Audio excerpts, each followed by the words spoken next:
Il était une fois, dans un village reculé au cœur des savanes africaines, un petit endroit appelé Kahanda. Ce village, niché entre les montagnes sacrées et les rivières mystérieuses, était un lieu où les traditions étaient aussi solides que les racines des vieux baobabs. Les habitants y vivaient selon un code ancien, un ensemble de croyances spirituelles transmises de génération en génération. La terre était nourrissante, la chaleur de la communauté réconfortante, mais au fil du temps, des événements étranges commencèrent à troubler la tranquillité du village. Parmi les villageois, il y avait Aminata, une jeune femme pleine de vie et d'énergie. Elle était la fille d'Issa, le sage du village, celui qui avait le pouvoir de communiquer avec les ancêtres par le biais des rituels sacrés. Issa était respecté, mais aussi craint. Il portait une lourde responsabilité. Il était le médiateur entre les vivants et les esprits, et ses visions étaient perçues comme des vérités profondes. Aminata avait toujours été proche de son père, mais elle aspirait à comprendre le monde au-delà des frontières de Kahanda. Elle rêvait de voyager, de découvrir d'autres peuples, d'autres façons de vivre. Mais son père, un homme sage mais rigide, la pressait de suivre les traditions et de préparer la prochaine génération à honorer les ancêtres comme il l'avait fait avant elle. Tout changea un jour lorsqu'Issa reçut une vision étrange. Alors qu'il méditait dans la forêt sacrée, une apparition lui apparut, un ancien esprit aux yeux perçants qui lui parla de Zara, une femme mystérieuse venue des terres du Sud, portant une ombre sombre qui risquait de faire basculer l'équilibre du monde des esprits. « Elle viendra, Issa, » dit l'esprit. « Elle brisera la paix du village si tu ne l'arrêtes pas. » Effrayée mais déterminée, Issa tenta de dissuader Aminata de quitter le village.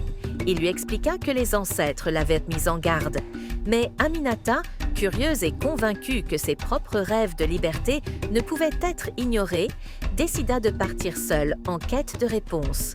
Le voyage fut long, à travers des forêts denses, des plaines vastes et des rivières sinueuses. Aminata rencontra des marchands, des guérisseurs, des voyageurs solitaires et entendit des histoires de Zara, une femme belle et puissante, mais dont le cœur semblait empli d'une tristesse insondable.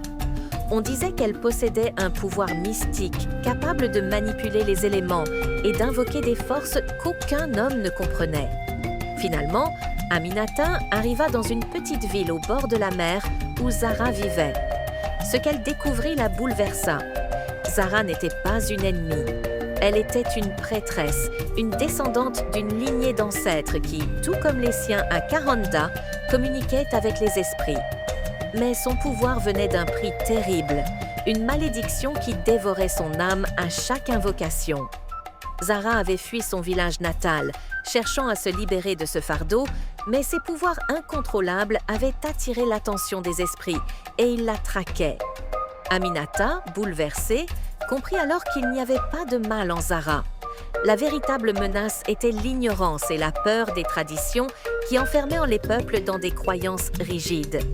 Dans sa quête de liberté, Aminata réalisa qu'il était possible de réconcilier les anciens savoirs avec les nouvelles aspirations, de fusionner les croyances spirituelles sans les étouffer. Elle revint à Kahanda accompagnée de Zara, déterminée à révéler la vérité à son père et aux villageois. Mais son retour fut loin d'être simple. Issa, bouleversée par la décision de sa fille, refusa d'accepter l'idée que Zara ne soit pas l'ennemi qu'il avait imaginé. Les esprits semblaient en colère. Des événements étranges se produisirent autour du village.